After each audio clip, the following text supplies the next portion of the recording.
이 사무엘하 24장은 다윗의 인구조사를 둘러싸고 벌어진 사건이라고 했습니다. 지난번에 본 대로 다윗이 하나님께 물어보지도 않고 인구조사를 강행한 결과 이스라엘 백성들 7만 명이 죽어나간 사건입니다. 왕의 잘못으로 백성들이 7만 명이나 죽어나갔다 하면 오늘 같으면 그 죽어나간 백성들 유가족들이 왕을 법원에다가 고소하는 일이 벌어지겠죠. 그런 일이 구약 교회인 이스라엘 안에 벌어졌습니다. 보통 사람들이 그것이 무슨 원인인지, 그 배후에 어떤 원인 때문에 그런 결과가 나왔는지를 생각지 않고 눈에 보이는 대로 생각하고 판단하지 않습니까? 대부분이 그렇습니다. 분별력이 없으면 더더욱이 그렇습니다. 교회 안에도 교회에는 더욱이 그러죠. 하나님의 말씀의 판단의 기준을 가지고 서나가는 질서를 세우고 서나가는 사회이기 때문에 이 세상과는 전혀 다르죠.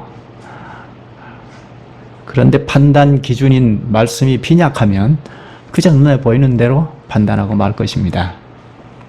지난번에 우리가 보았듯이 다윗이 하나님께 물어보지 않고 하나님께서 허락하시는 일이 없는 인구조사를 강행한 결과 7만 명이란 백성들이 죽어나갔다. 그렇게 단지 생각하면 곤란하다는 것을 생각했죠. 그 원인을 천천히 보면 1절부터 자세히 보면 먼저 하나님께서 이스라엘 백성들을 향한 진노가 있죠. 진노하심이 있어서 이스라엘 백성들을 치시고자 하시는 목적이 있습니다. 이미 다윗과 상관없이 이스라엘 백성들을 치시려는 목적을 가지고 계신 상황에서 다윗이 인구조사를 강행한 그 다윗이 거기에 잘못이 결부된 것이죠. 진노의 원인이 무엇인지, 이스라엘 백성들을 향하여 진노하셔서 그들을 치시려고 하시는 원인이 무엇인지는 여기서 말하지 않습니다. 그러나 유추해보면 과거에 압살롬이 다윗을 반역한 때, 혹은 세바가 다윗 정부를 향하여 반역한 것이 그때의 원인이 아니겠는가. 물론 압살롬과 세바는 그 반역의 잘못으로 징계를 받아 죽었습니다. 그러나 그들과 합세해서 반역을 꾀한 백성들의 잘못은 그냥 묻혀져 버렸습니다. 하나님께서 특별히 다스리시는 신령한 기구체인 공동체, 교회를 향하여 진노하시는 것은 그 공동체 안에 죄가 있기 때문이죠. 그런데 이스라엘 백성들 안에 그런 반역의 사건이 대대적으로 일어났음에도 불구하고 그것이 묻혀지고 그냥 넘어온 상황입니다. 그것이 아주 중요한, 압살롬이 반역할 때 백성들이 합세한 것, 세바가 다윗 정부를 반역할 때 백성들이 합세한 그 죄가 큰 원인이겠다 하고 생각했습니다. 다윗 정부, 다윗을 반역한 것이 왜 큰 죄가 될까요? 신약의 로마서 13장 1절에 보면 각 사람은 위에 있는 권세들에게 복종하라. 권세는 하나님으로부터 나지 않음이 없나니 모든 권세는 다 하나님이 정하신 바라. 그러므로 권세를 거역하는 자는 하나님의 명을 거역하는 것이니 거역하는 자들은 심판을 자취하지라. 이렇게 말합니다. 거슬러 올라가면 족장인 아브라함에게 주어진 권세가 분산이 되어서 가정의 직분자에게 권세가, 교회 직분자에게 권세가 주어지고 가정의 부모에게 권세가 주어지고 또 정부의 위정자에게 권세가 하나님께서 위임 권세를 주셨는데 이렇게 분산되었죠. 그러니까 다윗을 반역한 것은 구약 당시 하나님께서 친히 은혜로 다스리시는 나라이니까, 교회이니까 다윗을 반역한 것은 하나님께서 위탁해 주신 권세를 반한 것이니까 하나님을 향한 잘못이죠. 그래서 하나님께서 이스라엘 백성들을 향한 진노가 있으셨고 이제 징계를 하시고자 하시는 목적을 가지셨다는 것입니다. 그때 다윗이 마침 인구조사를 강행한 잘못이 결부되어 있다는 것입니다. 이것이 역대상 21장 1절에 보면 사탄이 일어나 이스라엘을 대적하고 다윗을 충동하여 이스라엘을 계수하게 하니라 합니다. 사탄이 깨워서 다윗을 깨워서 인구조사를 하도록 했다고 합니다. 그러니까 다윗의 잘못도 크게 있죠. 그 요압 사령관이 반대함에도 불구하고 인구조사를 강행하도록 명령을 했습니다.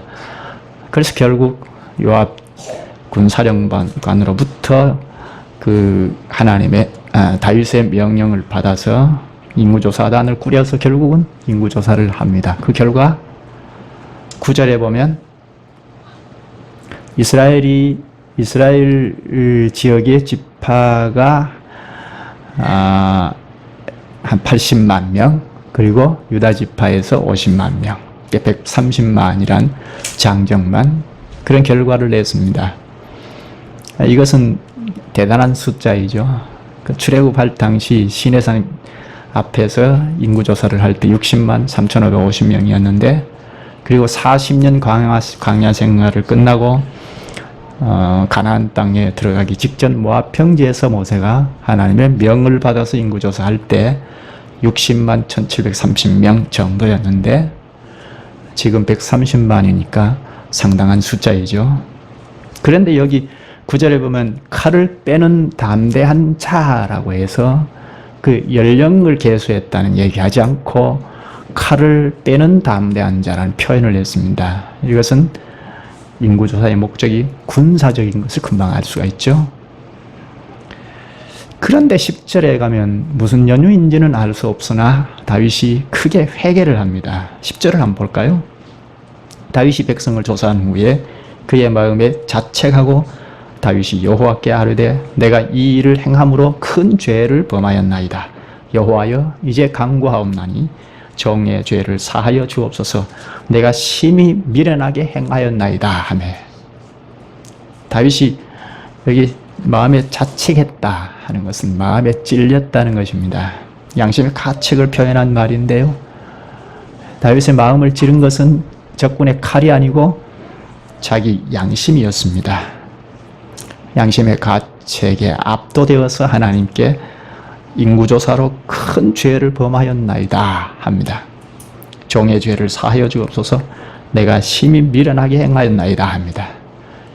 참 믿음의 사람이죠. 얼른 생각하면 왕이 인구조사를 하는 것이 무엇이 큰 잘못인가? 왕이 인구조사를 하고 군사력을 꾀하고 군사력을 강화하고 한 것이 당연하지 않습니까? 그런데 여기 다윗 정부는 하나님께서 통치하시는 하나님 나라이기 때문에 세상과 다르다는 것입니다. 그 점을 다윗이 잘 알고 종의 죄를 사하여 주옵소서. 내가 심히 미련하게 행하였나이다 합니다. 하나님을 믿는 대신에 군사력을 믿었던 과오를 철저히 깨닫고 회개합니다. 여기 여호와의 종이라고 하는데요. 여호와 할 때는 언약과 관계된 것이라고 했죠. 여호와의 종이라는 표현은 자기 죄가 하나님의 언약을 거스른 죄라는 것을 뉘우치는 것입니다. 하나님과 언약 관계를 맺고 있는 이스라엘 안에 그 언약을 파기한 일이니까 자기가 큰 잘못을 했다고 용서를 구합니다. 이런 태도가 사울 왕과는 대조를 이루죠. 사울 왕은 자신을 뉘우치기는 했지만 회개하지는 않았죠. 그러나 다윗은 철저히 즉각적으로 회개합니다. 사람이 이렇게 하나님 앞에 잘못을 뉘우치고 회개하면 그 다음엔 무엇이죠? 하나님 앞에 그 잘못을 했습니다. 회개했습니다. 끝인가요? 회개하면 사함을 받는데 그 잘못에 대한 징계는 있죠. 그래서 하나님께서 다윗의 기도를 들으시고 선지자 갓을 통하여 징계하시고자 하십니다. 여호와께서 갓 선지자를 다윗에게 보내서 3가지 징계가 있는데 그것을 선택하도록 말씀합니다. 13절에 보면 이스라엘 전역에 7년 동안 기근이 있을 것 하나, 이것은 21장에서 3년간 이스라엘 백성들에게 기근이 있었던 것을 그것과 평행을 이루죠. 그리고 또 하나는 3개월간 대적들과 전쟁을 하는데 왕이 그 원수들에게 쫓김을 당한다 하는 것. 이것은 압살롬의 반역으로 쫓김을 당하는 것을 상기시킵니다. 그리고 셋째, 3일 동안 전염병이 있을 것. 이 3가지 중에 하나를 선택하도록 했습니다. 다윗은 3일 동안 저녁에 전염병이 있을 것을 선택했습니다. 14절에 보면 선택을 할 때 사람의 손에 벌을 받기보다 하나님의 손에 벌 받겠다고 하면서 철저히 하나님께 맡깁니다. 자기 잘못을 인정하고 회개를 하니까 징계까지도 하나님 손에 맡깁니다. 하나님께서 다윗이 선택한 재앙을 이스라엘 전역에 내리십니다. 15절에 보면 이스라엘 전역에 전염병이 내려서 7만 명이나 죽어나갔다고 기록합니다. 하나님께서 다윗을 벌하시면서 이스라엘을 징계하시고자 하시는 목적도 달성하시죠. 2가지 다 행하시죠.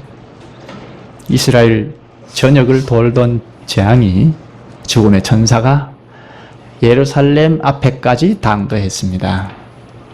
마치 출애굽 당시에 죽음의 사자가 애굽에 있는 장자들을 다 치지 않았습니까? 그런데 이스라엘 백성들의 장자는 그 어린 양의 피를 문설주에 바른 것을 보고 멈추었죠.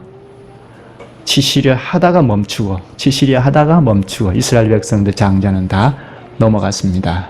그것처럼 예루살렘의 죽음의 천사가 전염병으로 치고자 할 때, 손을 딱 들어서 치고자 할 때 하나님께서 다윗의 기도를 들으시고 멈춰라 하십니다. 그래서 잠시 재앙이 멈추고 있습니다. 예루살렘은 치지 못하고 멈추고 있습니다. 16절에 보면 천사가 예루살렘을 향하여 그의 손을 들어 멸하려 하더니 여호와께서 이 재앙 내리심을 뉘우치사 백성을 멸하는 천사에게 이르시되 족하다. 이제는 내 손을 거두라 하시니 여호와의 사자가 여부수 사람 아라우나의 타작마당 곁에 있는지라. 하나님께서 그 죽음의 사자가 내리치려고 할 때 멈춰라. 재앙 내리심을 뉘우쳤다고 하죠. 하나님께서 먼저 뉘우쳤습니다. 돌이켜졌다는 겁니다. 하나님의 돌이키심이 먼저 있었죠. 그래서 예루살렘의 죽음의 사자가 들어가지 않았죠. 여호와의 사자가 여부수 사람 아라우나의 타작마당 곁에 있는지라 합니다. 그 죽음의 사자가 아라우나의 타작마당 곁에 멈추었습니다. 이렇게 다윗은 죽음의 사자가 백성들을 막 치고 나가니까 그 모습을 보고 하나님께 기도를 드립니다. 17절에 보면 다윗이 백성을 치는 선사를 보고 곧 여호와께 아뢰어 이르되 나는 범죄하였고 악을 행하였거니와 이 양무리는 무엇을 행하였나이까? 청하건대 주의 손으로 나와 내 아버지의 집을 치소서 하니라. 자기 잘못을 절실히 고백하고 백성들을 용서해 줄 것을 기도하죠. 차라리 나와 우리 집을 치라 합니다. 이것은 마치 대속적 중보 기도를 띱니다. 나와 내 가정을 쳐달라. 백성들을 치지 말아라 하고 백성들을 양으로 표현합니다. 단지 숫자로만 생각했던 데서 이제 백성을 양으로 표현하는 발전이 있죠. 태도가 완전히 바뀌었습니다. 자신을 희생하여 백성들을 살리고자 합니다. 그런데 하나님께서 이미 죽음의 사자의 손을 잡고 예루살렘을 치지 못하게 멈췄기 때문에 다윗이 여기서 기도를 드리는 것이 무슨 의미가 있겠는가 생각할 수 있죠. 이미 하나님께서 죽음의 사자가 멈추도록 돌이키고 하셨기 때문에 다윗이 기도하지 않아도 행할 것 아니겠습니까? 이것은 다윗의 기도를 들으시고 하나님께서 진행하실지 말지 하시는 것입니다. 마치 오늘날 우리가 하나님 앞에 기도하시는 것을 들으시고 응답해 주시는 것과 같습니다. 기도해서 응답을 받는 것과 그렇지 않고 이것저것 주어지는 것과 우리가 태도가 다르죠. 그러니까 하나님께서 다윗의 기도를 들으시고 그 진행함을 거두시고자 하신 것입니다. 다윗이 주님께 내 백성 대신 나와 나의 가족을 치소서 하니까 하나님께서 갓 선지자를 통하여 제단을 쌓으라고 명하십니다. 18절을 보면 이날에 갓이 다윗에게 이르러 그에게 아뢰되 올라가서 여부수 사람 아라우나의 타작마당에서 여호와를 위하여 제단을 쌓으소서 하매 하나님께서 다윗의 기도를 들으시고 갓 선지자를 통하여 다윗에게 예배를 드려라 하죠. 속죄와 화목의 제사를 명하셨습니다. 주님께서 다윗의 기도를 들으시고 제사를 명하신 것은 그 기도와 제사 예배를 받으시고 응답하시고자 하신 것입니다. 재앙을 완전히 멈추고자 하신 것입니다. 그러니까 죄인이 예배를 드리기까지 재앙을 내리는 천사의 동작이 지금 일시적으로 정지되어 있죠. 예루살렘을 치고자 하시는 그 일을 일시적으로 멈추고 있습니다. 이때 제사를 드려라 하고 명하셔서 다윗이 제사를 합당하게 드릴 때 그 예배를 받으시고 영원히 재앙을 멈추고자 하신 것입니다. 이렇게 참 예배가 하나님으로부터 용서함을 받는 것, 그리고 하나님과 정상관계, 화목관계가 되는 객관적인 기초이자 근거가 됩니다. 이처럼 예배가 중요합니다. 다윗은 갓 선지자가 명한 대로 다 행합니다. 하나님께서 행하도록 하신 그대로 다 순종합니다. 20절에서 24절에 보면 아라우나의 타작마당에서 예배를 드리고자 합니다. 이 아라우나의 타작마당은 예루살렘에서 아주 가까이에 있습니다. 다윗이 예배를 드리고자 그 왕의 행차를 하는데 아라우나가 깜짝 놀랍니다. 그래서 20절에 보면 나가서 왕 앞에서 얼굴을 땅에 대고 절하며 어찌하여 내 주 왕께서 종에게 임하시나이까 합니다. 엎드려서 부복할 때 다윗이 그에게 내게서 타작마당을 사서 여호와께 제단을 쌓아 백성에게 내리는 재앙을 그치게 하려 함이라 합니다.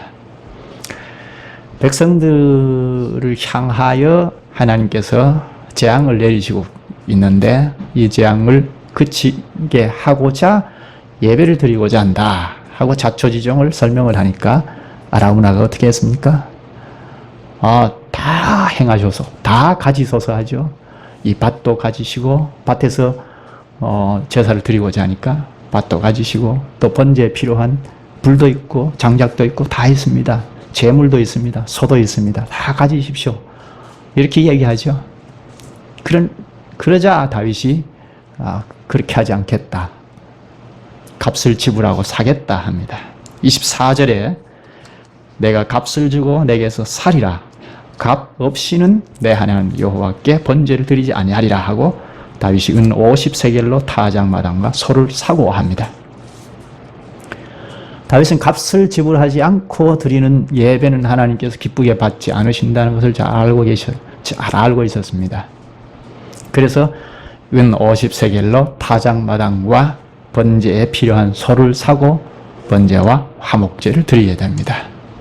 자신을 희생하지 않고 자신을 헌신하지 않고 주님 앞에 주님이 기쁘게 받으시는 예배를 드릴 수 없죠. 그러니까 공짜로 준 걸 다 가지고 예배를 해서는 하나님께 기쁘게 할 수 없다는 판단을 하고 이렇게 50세겔을 주고 밭을 사고 번제 제물을 사고 값을 치러서 번제와 화목제를 드린 것입니다. 예수님은 자신을 죄값으로 드려서 죄인의 예배를 회복한 또 다른 다윗이죠. 다윗이 제단을 쌓고 번제와 화목제를 드리자 하나님은 기쁘게 받으십니다. 25절 볼까요? 그곳에 여호와를 위하여 제단을 쌓고 번제와 화목제를 드렸더니 이에 여호와께서 그 땅을 위한 기도를 들으시매. 여기 그 땅, 환유법을 써서 이스라엘을 백성을 말합니다. 이스라엘 백성을 위한 기도를 들으시매 이스라엘에게 내리는 재앙이 그쳤더라. 하나님은 우리의 참된 예배를 받으시고 진노를 누그러뜨리십니다. 참 예배는 주님의 진노를 누그러뜨리게 하는 역할을 합니다. 예배가 이렇게 중요합니다. 마치 노아가 방주에서 나오자마자 번제를 드리지 않습니까? 그러자 하나님께서 홍수로 멸한 그 진노를 다 누그러뜨리셨죠? 노아 교회에 복을 내리시지 않습니까? 이처럼 다윗이 참된 예배를 드리니까 하나님께서 기쁘게 받으시고 진노를 거두어 드리십니다. 그래서 재앙이 그쳤더라 합니다. 이렇게 하나님께서 이스라엘 백성들을 위한 기도를 들으셨다는 말로 사무엘서가 마쳐집니다. 이제 백성의 죄가 사함을 받고 하나님과 화목하는 관계가 회복되었습니다. 이렇게 다윗의 인구조사 이야기는 하나님의 진노에서 시작이 되어서 하나님의 속죄로 끝을 맺습니다. 희종일관 하나님이 상황을 주관하시죠. 오늘 여기서 한 가지 크게 생각할 것은 예배가 참 중요하다 하는 것입니다. 우리가 늘 생각하는 거지만 참된 예배는 하나님의 진노를 푸시는 역할을 한다는 것입니다. 하나님께서 그 예배를 받고 받지 않고 스스로 진노를 푸시기도 하고 매기도 하고 하시는 분이십니다. 그러나 원리를 하나 우리에게 제시하시는 것입니다. 참된 예배가 중요하다 하는 것입니다. 참된 예배로 나아가는 자들을 기쁘게 받으시고 하나님과 관계를 화목하십니다. 예배는 요즘 우리가 자주 강조하니까요. 이런 정도로 생각하고, 또 하나는 다윗이 군사력을 의지한 하나님을 떠난 그 큰 잘못이 있는데, 그런데 다윗이 잘못한 것인데 백성들이 7만 명이나 죽어나갔다는 사실입니다. 우리가 이미 본 대로 백성들의 죄가 따로 있었다 하는 거죠. 그러니까 백성들을 향한 진노의 징계의 목적이 하나 전제되어 있었다 하는 것입니다. 하나님께서 백성들을 향하여 징계하시고자 하시는 것이 전제되어 있었고 거기에 다윗의 잘못이 결부되어 있었다는 것입니다. 그러니까 표면만 보고 다윗을 향하여 탓하지 못하죠. 다윗도 역시 백성들을 탓할 수 없죠. 이렇게 여기서 중요하게 우리가 생각할 점은 이렇게 하나님의 교회는 서로 유기적 관계로 결부되어 있다는 것입니다. 잠깐 세바의 반역 사건 그리고 압살롬의 반역 사건에서 생각해 볼까요? 많은 백성들이 다윗 정부를 향하여 반역을 꾀하는데 합세한 것은 틀림없습니다. 그러나 거기에 참여하지 아니한 참 백성들이 없었을까요? 있었죠. 다윗과 몽진의 생활을 같이 했던 백성들은 적어도 그게 참여하지 않았지 않습니까? 그런데 왜 이스라엘 전역에 재앙이 임하느냐 하는 것입니다. 이것이 교회의 독특함입니다. 교회는 유기적 관계에 있고 교회 안에 죄는 그 교회 공동체 전체를 향한 하나님의 진노라는 것입니다. 그러니까 우리 교회 안에서 어떤 죄가 있을 때, 한 지체의 잘못이 있을 때 그것이 그 지체의 한 개인에게만 국한되는 게 아니라는 것입니다. 우리 전부의 책임이 거기에 포함이 되어 있다는 것입니다. 그 사람이 잘못해서 넘어질 때 나머지 지체들이 뭐 했느냐 하는 것입니다. 이런 점을 생각하면 우리가 상호 권징을 잘 해야 합니다. 교회 안에서 좋은 게 좋다고 갈 일이 아닙니다. 그렇죠? 우리가 다 함께 일어서서 가기 위하여 교회 안에 잘못을 내함하고 덮고 갈 것은 옳지 않다는 것입니다. 그 사람을 위해서도 옳지 않고 우리 전부를 위해서도 옳지 않습니다. 이건 다 하나님과 관계 하에 있기 때문입니다. 그러니까 우리는 다 어우러져서 유기적 관계하에 있어서 연대 책임이 있습니다. 교회는 연대 책임이 있습니다.